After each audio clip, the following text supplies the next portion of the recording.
오늘은 창세기 말씀을 함께 하십시다. 창세기 1장 1절 말씀입니다. 태초에 하나님이 천지를 창조하시니라. 아멘. 우리가 예수님을 믿고 하나님의 말씀을 듣기 시작하면 가장 크게 변하는 것이 관점입니다. 세상을 보는 세계관, 관점이고요. 인생을 보는 인생관, 역시 관점입니다. 무엇이 가치 있는가를 구분할 수 있는 가치관, 이런 관점들이 변합니다. 근데 우리가 예수님을 믿고 아무리 성경을 읽어도 관점이 변하지 않으면 우리는 도저히 하나님의 말씀을 이해할 수도 없을 뿐만 아니라 받아들일 수가 없습니다. 왜냐하면 하나님의 말씀은 우리가 생각하고 있는 세계관, 인생관, 가치관과는 완전히 다른 새로운 세계의 말씀이기 때문입니다. 그래서 여러분들이 교회를 오래 다니고 말씀을 읽는다고 하지만 아직도 이 말씀이 나에게는 그렇게 가까이 오지를 않는다. 어떻게 이 말씀대로 따라 살 수 있겠는가? 이런 생각을 하는 이유는 뭐냐면은 말씀이 잘못된 것이 아니라 여러분들의 관점이 잘못된 것입니다. 오늘 말씀에서 내 잘못되어진 관점이 무엇인가를 잘 살펴서 성경이 말하는 관점으로 바뀌기를 바랍니다. 그러면 하나님의 말씀이 여러분들에게 열립니다. 너무나 쉽고 너무나 단순하게 받아들여지게 됩니다. 그 관점 중에서 가장 먼저 변하는 것이 세계관입니다. 우리 1절 다시 한번 보실까요? 태초에 하나님이 천지를 창조하셨습니다. 성경이 말하는 세계관은 창조의 세계관입니다. 창조했다는 거예요. 하나님이 세상을 창조하셨다. 그것이 우리 성도들이 받아들여야 하는 세계관입니다. 그런데 우리가 예수님을 믿기 전에, 하나님의 말씀을 알기 전에 우리의 머릿속을 꽉 채우고 있는 세계관이 뭐냐면은 진화론의 세계관입니다. 진화론의 세계관은 이렇게 말합니다. 태초에 아메바가 있었느니라. 그게 진화론의 세계관입니다. 우리 학교에서 다 그걸 배우고 살아왔습니다. 그러니까 우리도 모르게 우리 머릿속에는 그래, 아메바가 시작했지. 아메바가 다세포 생물이 되고 그 다세포 생물이 또 하등동물이 되고 하등동물이 고등동물이 되고 드디어는 원숭이가 사람 됐지. 동물원의 원숭이는 언제 사람 되지? 그리고 가끔 동물원 가서 원숭이 구경하고 온단 말이죠. 이게 뭐냐면 우리가 진화론적 세계관에 꽉 붙들려 있다는 것입니다. 이렇게 세상을 진화론적 세계관으로 보게 되면 인생도 그렇게 보게 됩니다. 진화론의 중요한 건 뭐냐면 원인이 있어서 결과가 있다는 거예요. 아메바가 있어서 다세포가 생겼고 다세포가 생겨서 하등동물, 고등동물이 되고 원숭이가 있어서 사람이 됐다. 이러는 거거든요. 바로 이 진화론적 세계관에서 나오는 게 뭐냐면 인과응보의 인생관입니다. 그래서 세상 모든 사람들은 누구나 다 인과응보의 인생관에 젖어 살고 있어요. 원인이 있으니까 결과가 있지. 그런 거예요. 그래서 끊임없이 사람들은 그 원인에서부터 결과를 만들어내느라고 한평생 쫓아다니면서 사는 것입니다. 어떤 사람이 가난하게 살았다. 그러면 그 가난의 원인을 부모에게서 찾습니다. 우리 부모가 가난했으니까 나도 가난하지. 그게 인과응보의 인생관에 갇혀 사는 사람입니다. 그래서 나오는 말이 개천에서 용나랴, 그 말 아니겠어요? 개천에서는 용 안 난다는 말이죠. 개천에서 용나랴, 그런 말은 가난한 집에서는 가난하지, 그런 말이에요. 공부 못하는 애가, 우리 부모가 머리가 나빠서 내가 공부 못해요. 인과응보의 원리로 그것을 다 해석해버리고 맙니다. 그러니까 나는 원래 공부 못하게 태어났으니까 공부보다는 싸움으로 나가는 게 좋겠어요. 인과응보의 세계, 인생관에 붙잡혀 있는 것입니다. 우리 젊은이들 요즘 취직하기가 어렵다는데, 아이고 내가 이 시대 이 나라에서 태어났으니까 이렇게 어렵죠. 우리 젊은이들의 실직의 문제의 원인을 이 나라와 이 시대로 돌립니다. 이게 인과응보의 인생관이라는 거예요. 반대로 결과가 좋다. 그러면 그 원인을 또 자기에게서 찾아요. 이렇게 어려운데도 나는 열심히 공부해서 좋은 대학 가서 좋은 회사 취직해서 좋은 여자 만나서 좋은 가정 꾸려서 행복하게 산다. 그러니까 내가 내 행복을 과시하는데 뭐가 잘못됐냐? 거기에는 전혀 하나님이 개입할 틈이 없습니다. 못돼도 부모가 원인이고 잘되면 자기가 원인이고 어쨌든 원인과 결과로 모든 인생의 문제를 해결해 버립니다. 하나님이 왜 이 시대에 이 나라에 나를 살게 하셨는가에 하나님의 그 창조의 섭리에 대해서는 도저히 생각이 열릴 수가 없습니다. 그래서 인생의 문제들 운명 탓하고 한탄하고 탄식하고 부모 탓하고 뭐 이러면서 그냥 인생을 다 허비하고 맙니다. 그게 바로 인과응보의 인생관입니다. 그 뒤에는 진화론의 세계관이라는 무서운 허구가 숨어 있습니다. 따라서 우리는 오늘 이 말씀에서 가장 먼저 우리의 세계관을 바꿔야 할 것이 뭐냐면 창조의 세계관입니다. 하나님이 창조하셨다는 거예요. 여러분, 하나님이 왜 세상을 창조하셨어요? 원인이 없어요. 우리들 중에 누구 하나님 앞에 세상 창조해달라고 기도한 사람이 있어요? 하나님 나 좀 만들어주세요. 그렇게 간구한 사람이 있어요? 없어요. 원인이 없는데 결과가 있어요. 그걸 뭐라 그러냐면은 창조라 그래요. 따라서 여기 하나님이 천지를 창조하셨다면 창조라는 말은 히브리어로 바라라는 단어를 썼는데 이 바라라는 단어는 없는 데서 있게 했다는 거예요. 무에서 유를 만들어요. 원인이 없어요. 원인이 없어요. 아예 없는 데니까. 원인이라는 게 있을 수 없어요.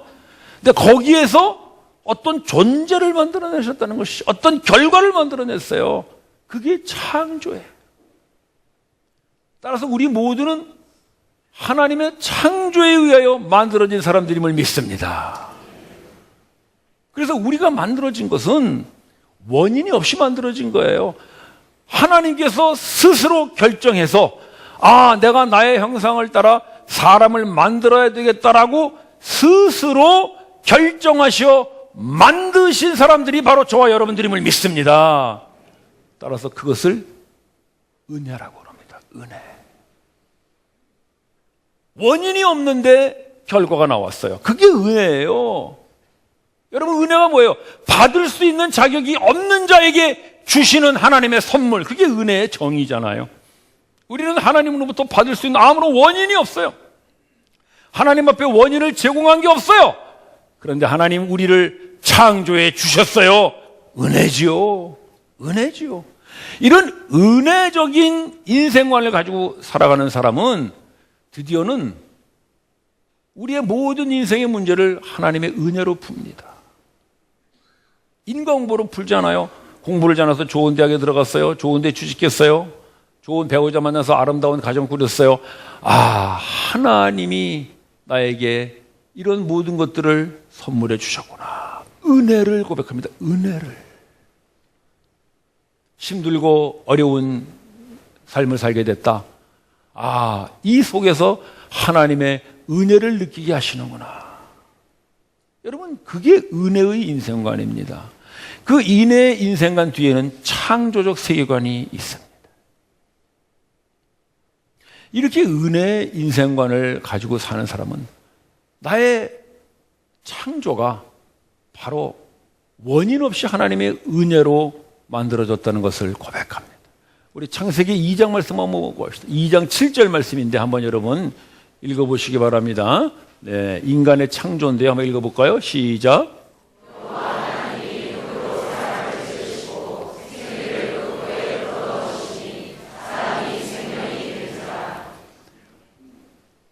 시조새가 변해서 사람 되지 않았습니다.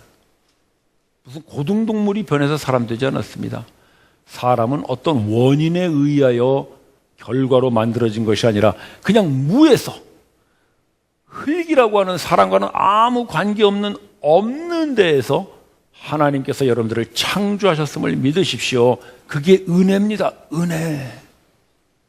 그래서 우리가 지금 살아있고 존재하고 있다는 것 자체가 하나님의 은혜예요. 창조 자체가 은혜예요. 하나님이 창조 안 하시고 가만히 계셔서 끝나는 거예요. 하늘도 없고 땅도 없고 산도 없고 바다도 없고 동물도 없고 사람도 없어. 아무것도 없어요. 아무것도 없어도 하나님은 얼마든지 사실 수 있죠. 삼위일체 하나님으로 천군천사와 함께 얼마든지 하나님은 사실 수 있습니다. 그러나 웬일인지, 웬 은혜인지 하나님이 세상을 창조하시고 그 가운데 사람을 창조하셨습니다. 그것이 은혜입니다. 따라서 성경 창세기 1장 1절은 은혜를 말하는 거예요. 은혜. 태초에 하나님이 천지를 창조하시니라는 것은 하나님의 은혜가 선포되는 말씀인 줄로 믿으십시오. 따라서 이렇게 우리의 인생을 은혜로 보기 시작하면은 하나님의 구원도 은혜로 받는다는 것을 너무나 쉽고 감사하게 받아들입니다. 그러나 인과응보의 이 인생관에 사로잡혀 있는 사람은 하나님이 은혜로 구원을 준다는 걸 도저히 이해할 수가 없어요. 내가 구원을 받기 위하여 무언가 원인을 만들어야 내가 그 구원을 결과로 받지, 왜 내가 아무런 일도 안 했는데 구원을 받을 만한 아무런 자격도 없는데 왜 하나님이 나에게 은혜로 구원을 하시는가라는 그 은혜라는 단어를 이해할 수가 없습니다. 그게 세상에서 가장 이해할 수 없는 말이 은혜입니다. 모든 것이 원인이 있어야 결과가 있고, 무언가 내가 하나님 앞에 잘 보였으니까 나를 구원하시지라는 주고받는 식의 그 거래 이외에는 우리에게는 없는 것입니다. 교회를 와도 신앙생활을 해도 끊임없이 하나님 앞에 잘 보이기 위한 거, 하나님 앞에 무언가 좀 이쁘게 보이기 위한 거, 하나님 앞에 구원받을 만한 일을 내가 만들어내기 위한 원인을 만드는 것이 나의 신앙이라고 생각합니다. 여러분, 그건 신앙이 아닙니다. 거기는 하나님의 은혜가 없습니다. 거기는 율법만이 있는 것입니다. 이렇게 했으니까 이렇게 해주셔야죠. 율법적으로 이렇게 했으니까 이제 약속을 지키셔야죠. 이렇게 여전히 하나님과의 주고받는 거래입니다. 여러분, 율법의 끝은 멸망입니다. 율법으로 여러분들의 신앙을 지켜가려면 멸망입니다. 율법으로는 구원을 얻을 수 없습니다. 구원은 은혜입니다. 여러분들이 구원을 받기 위한 아무런 원인을 제공하지 않았더라도 하나님은 여러분들을 구원하십니다. 왜냐하면 그분의 은혜이기 때문입니다. 우리 로마서 말씀을 한번 보고 갑시다. 로마서 말씀. 자, 한번 읽어봅시다. 시작.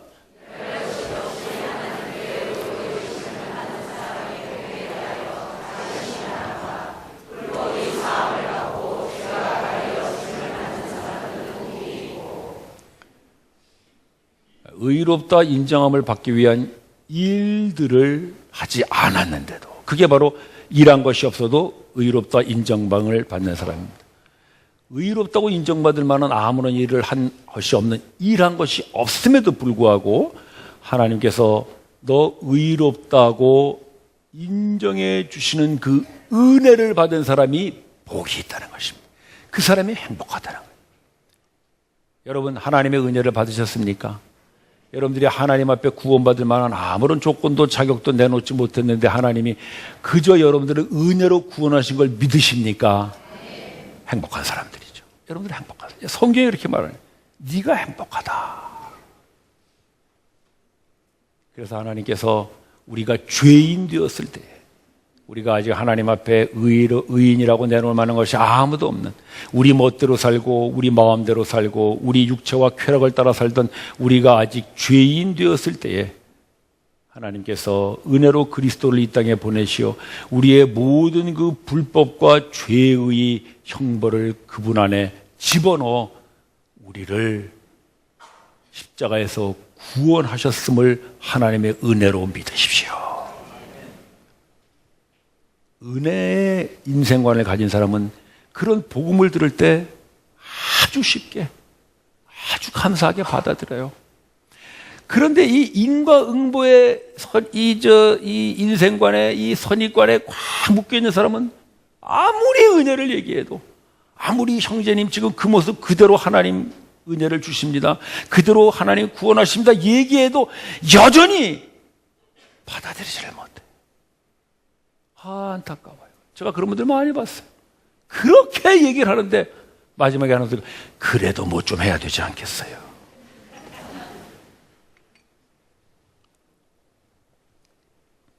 그래도 담배는 끊어야 되지 않을까요? 피워도 된다는데,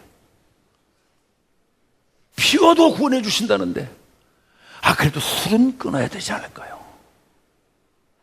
뭐 교회 봉사는 못해도 그래도 요것만은 해야 되지 않을까요? 요거 뭔지 모르겠어요. 뭘 하시겠다는 건지 모르겠어요.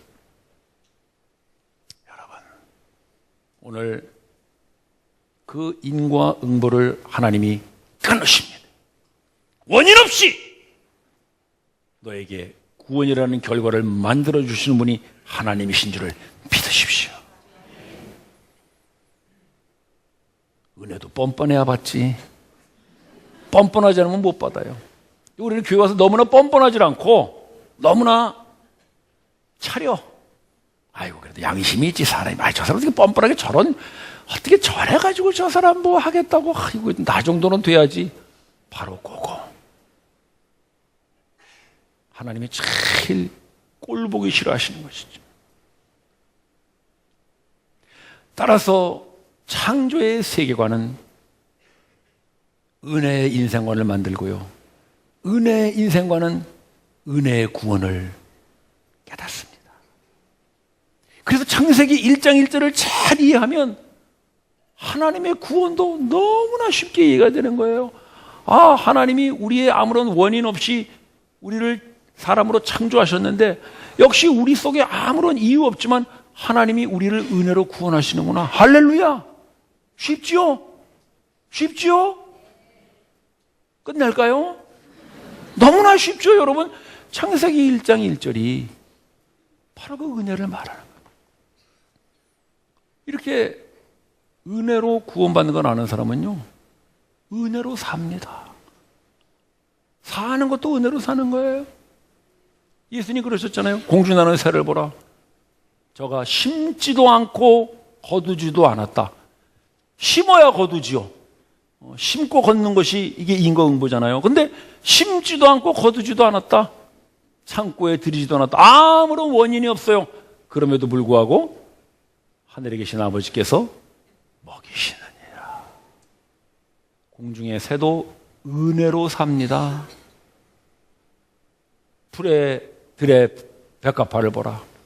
그 들풀도 수고도 안 하고 길쌈도 안 하는데 솔로몬의 옷보다 아름답도다.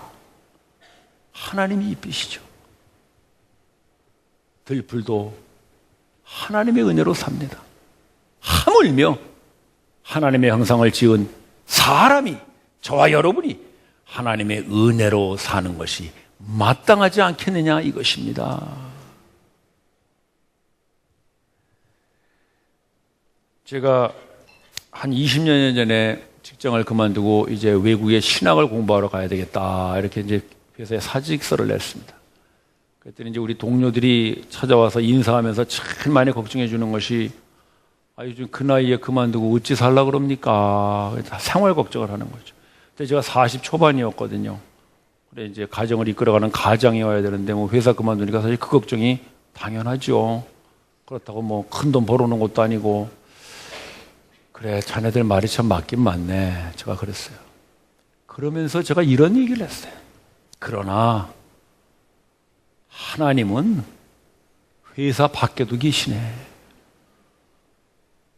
내가 어떻게 그렇게 멋있는 말을 했는지 몰라. 그냥 그 한마디에 끝. 그 한마디에 그냥 더 이상 말들을 못해.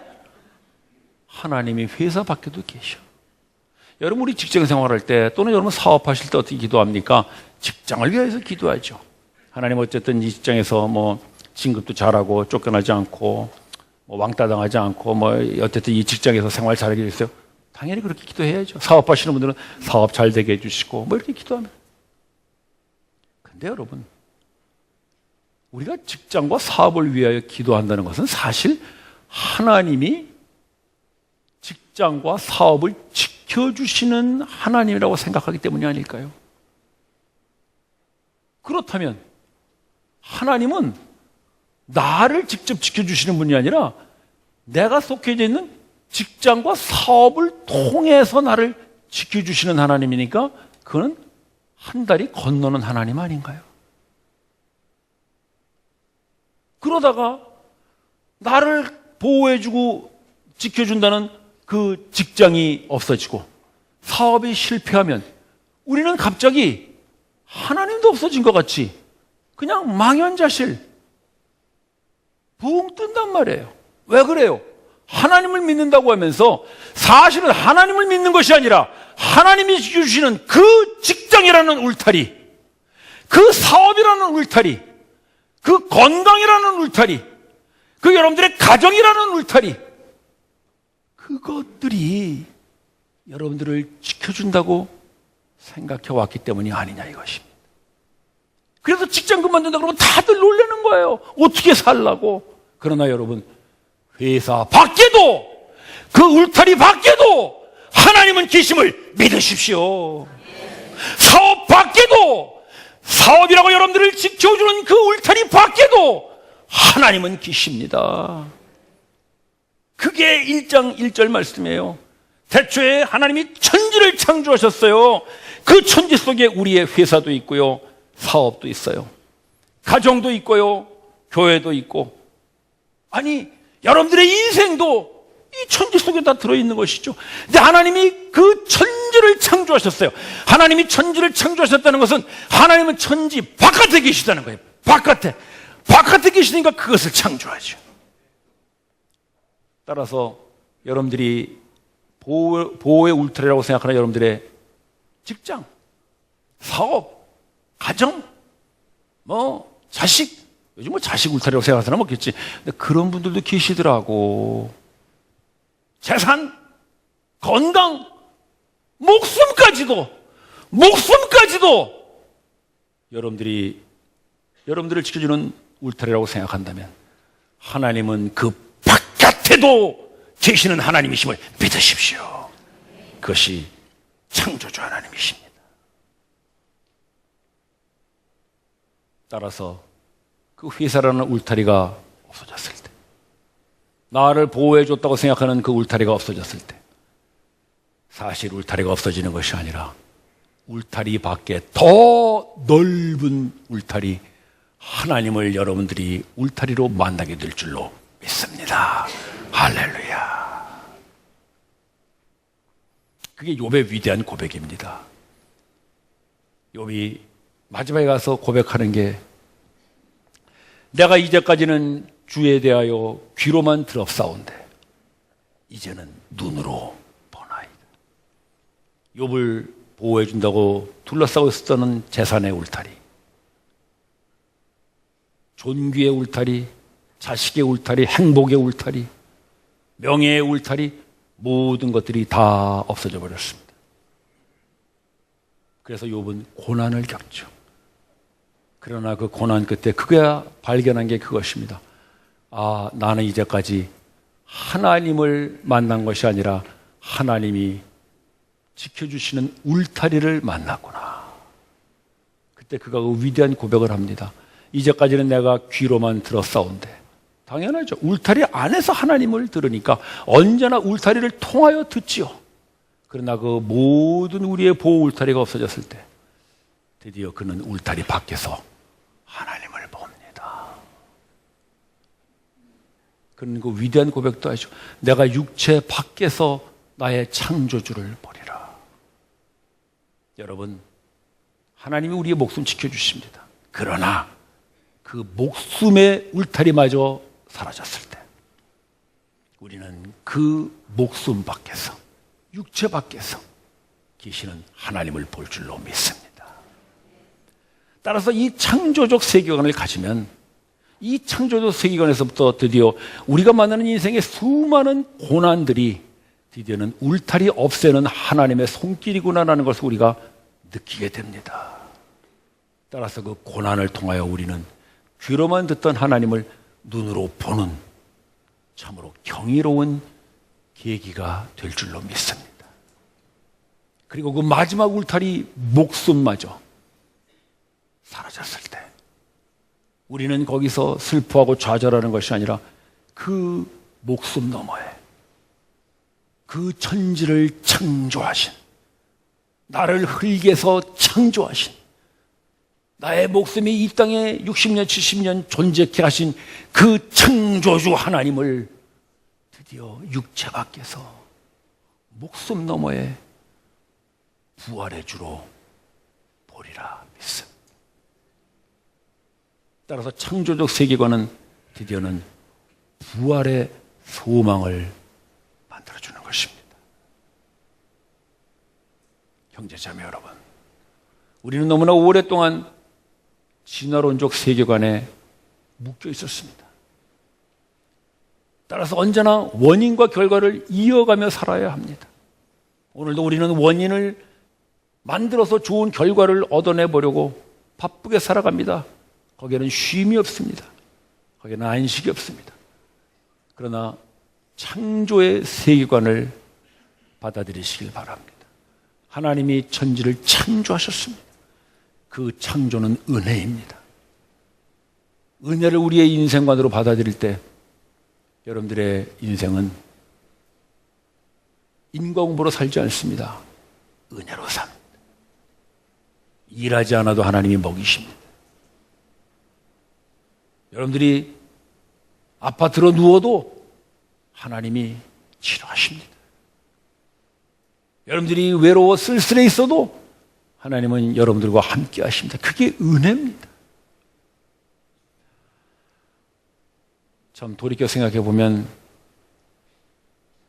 제가 외국에서 10년 공부하는 동안 하나님 저를 굶기지 않으셨고 저를 헐벗지 않게 하셨습니다. 은혜입니다. 직장 생활하듯이 정기적으로 수입이 들어오는 것도 아닌데 그날 하나님 필요한 양식을 먹이시고 필요한 옷을 입히셔서 오늘까지 은혜로 살아오게 하십니다. 여러분들도 하나님이 천지를 창조하셨다는 이 창조의 세계관을 마음에 새기시고 은혜로 구원을 받아들이시고 은혜로 매일매일을 살아가셔서 이 인과응보로 초조하고 불안하게 살아가고 있는 이웃 사람들에게 은혜의 그 환한 밝은 빛을 비추는 우리 모두가 되기를 바랍니다. 기도드리십시다. 형제 자매 여러분, 여러분들은 아직도 진화론의 세계관에 붙잡혀 있습니까? 인과응보가 인생의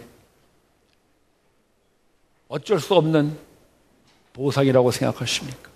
거긴 은혜가 들어갈 자리가 없습니다. 주님, 이제 내가 하나님의 창조의 세계관을 믿고 그 창조 속에서 은혜로 살아가는 제가 되게 하여 주시옵소서. 합심하여 기도합시다.